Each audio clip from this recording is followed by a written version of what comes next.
Hundreds and hundreds of people have made videos on the Five Nights at Freddy's story timeline, and those are all fine. If you want a good one of those, I'd recommend Wendigoons, but there is not quite as much coverage of the aspects of these games beyond the games themselves. It's mostly because the people new to the fandom don't care much, and the people who were in the fandom then knew what happened. But regardless, I'm going to, over the next few weeks, be working on these videos covering the history of this game in detail without discussing the games themselves that much. Mainly because everyone has heard every single possible piece of knowledge about the games. Hold on, I'm getting word from God that you should subscribe and that I'm only 150 subscribers away from 1,000? I don't know about you, but I think God is kind of based here. Alright, let's do the video stuff. Before we even get to the release of the games, we need to go quite a bit back to 2013, a year before FNaF would officially be released. Scott drops a game on iOS and Android called Chipper & Sons Lumber Company, to little exposure and even littler praise. It being called more akin to a horror game with how poor the models were and the mechanics were boring and uninspired. Specific reviews stated these points and comedically advised Scott to try making horror games. Scott, initially demotivated by the criticism, decided to take one final shot at game development. In early 2014, Scott took the sarcastic advice from his previous game and began developing a horror game with animatronic characters, utilizing people's fear of mannequins and animatronics by making them actually attack you.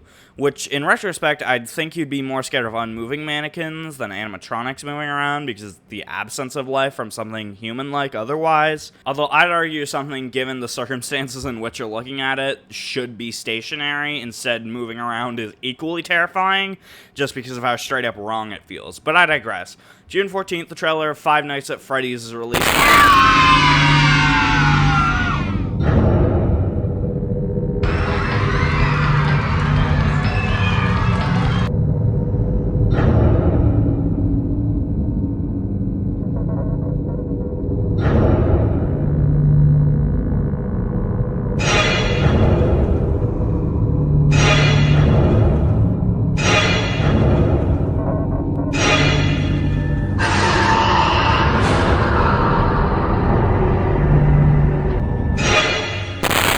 This trailer is alright, it shows off more of the gameplay than some other FNaF trailers, but it's nothing special, not to mention the custom renders for this trailer are pretty ugly.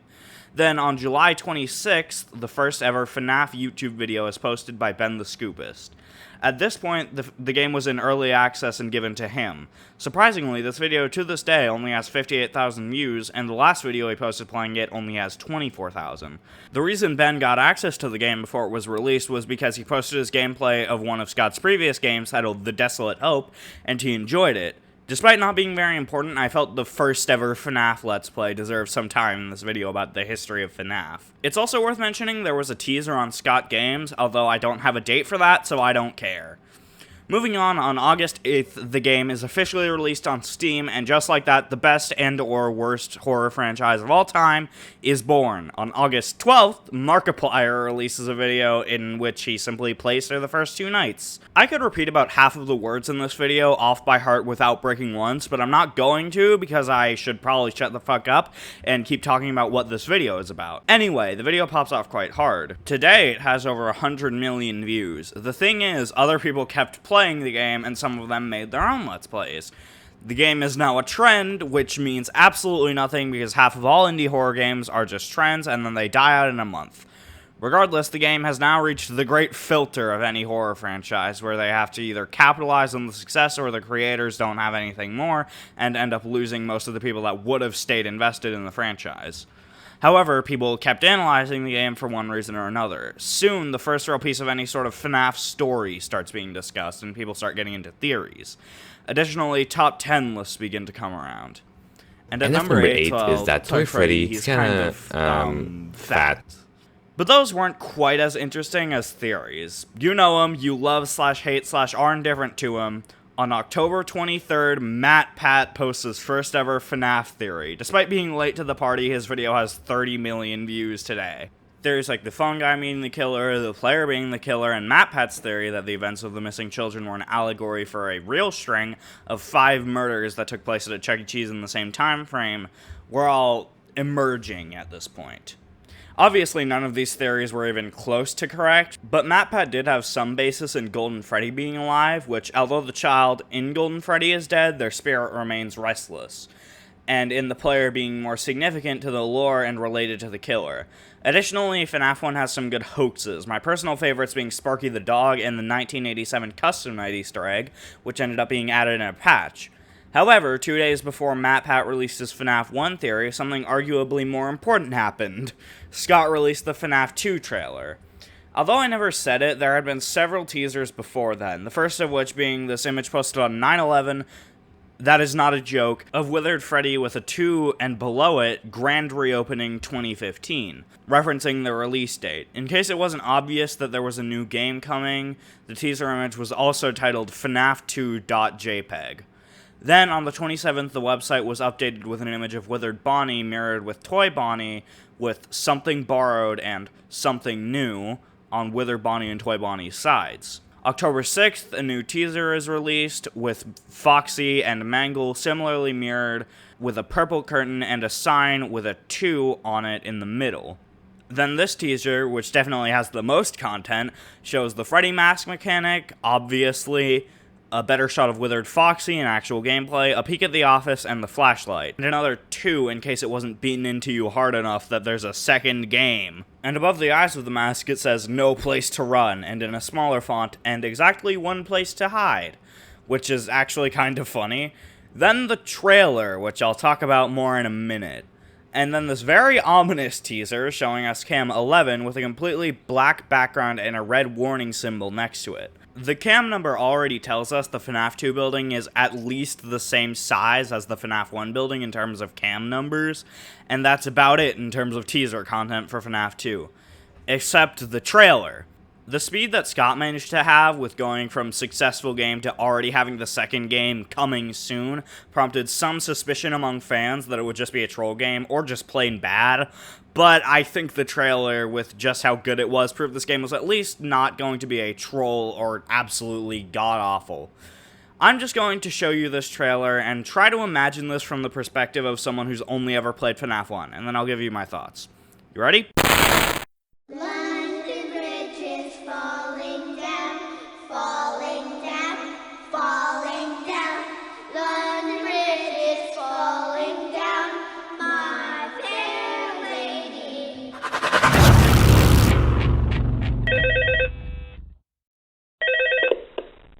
Hello? Hello? Well, if you're hearing this, then chances are you've made a very poor career choice.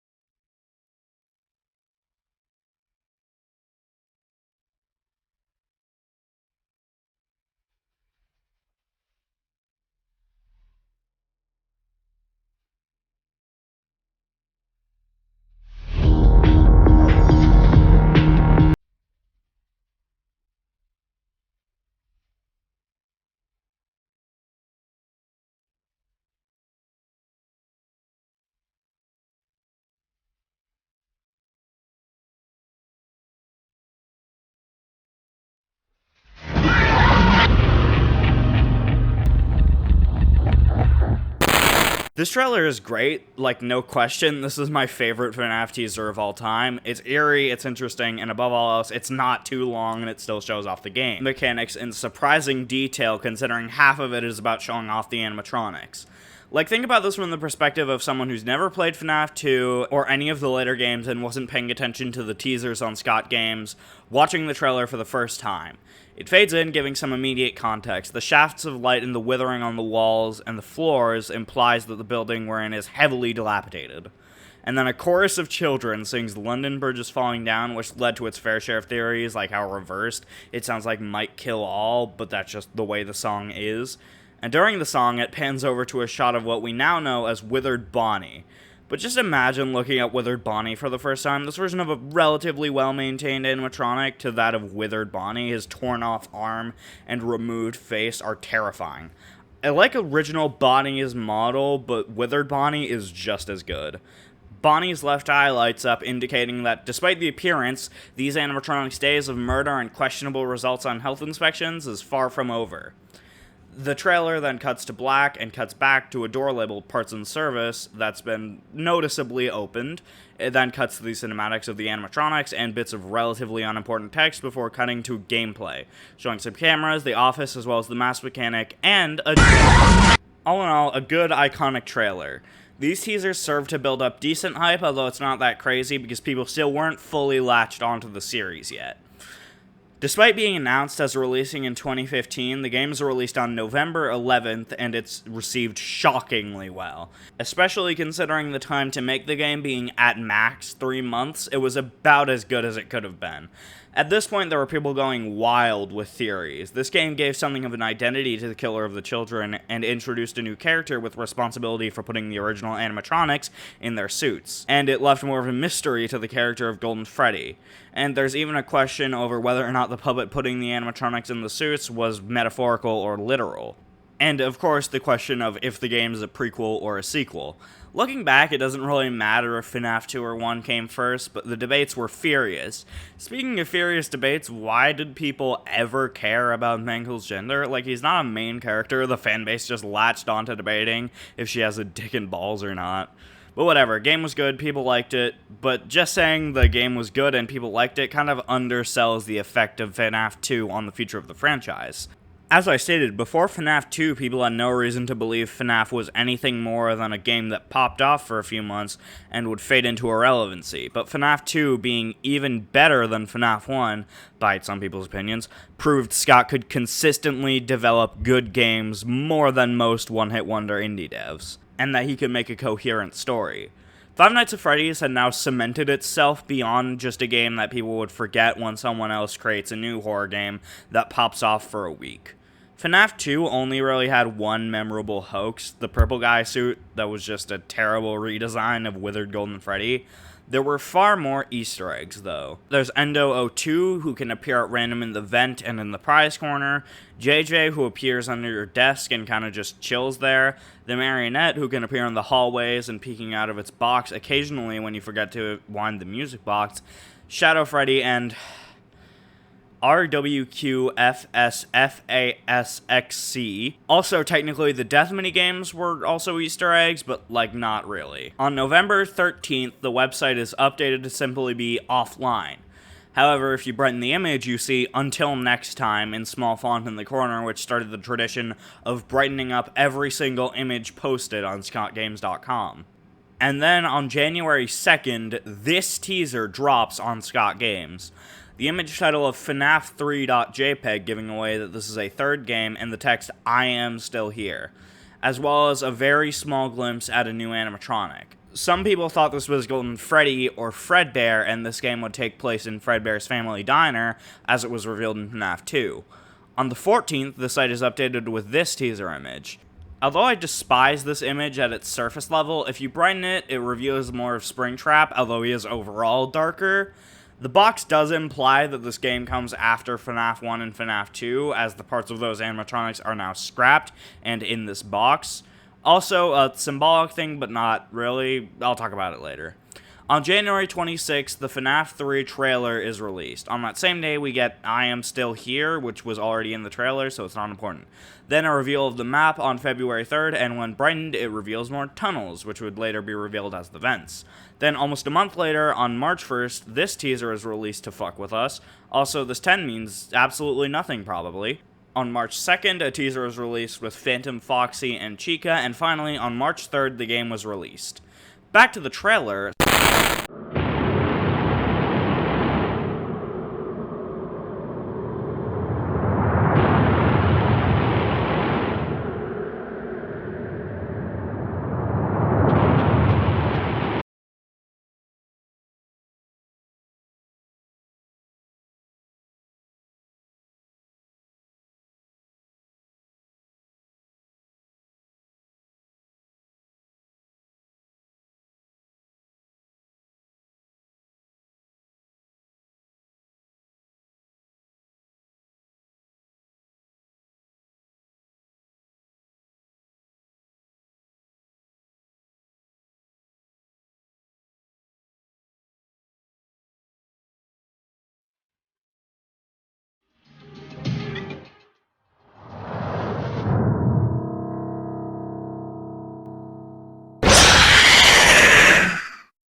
starting similar to the FNaF 2 trailer, it pans across an even more destroyed hallway with wires and shafts of light coming from above, before fading into text reading, "He will come back," which cuts to our first real teaser of the FNaF 3 location, which cuts to text reading, "He always does."